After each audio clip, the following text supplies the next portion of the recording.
Arestado ang isang lalaki matapos mabilhan umano ng iligal na droga sa buy-bust operation sa Binangonan, Rizal. May unang balita si EJ Gomez. Hindi na nakapalag ang lalaking ito sa mga pulis nang mag-corner matapos mabilhan umano ng iligal na droga sa Binangonan, Rizal ng isang pulis asset.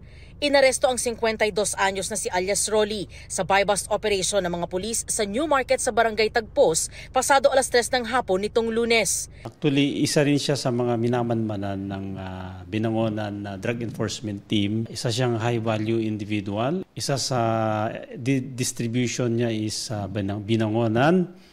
And based on the custodial debriefing, ang ating mga operatiba is coming from Taguig.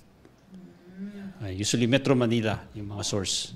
Nakuha sa suspect ang 26 grams ng umunoy shabu na tinatayang 179,000 pesos ang halaga. Ilang buwan daw siyang tiniktikan ng mga pulis. Walang pahayag ang suspect na isa umanong construction contractor at residente ng Parañaque City.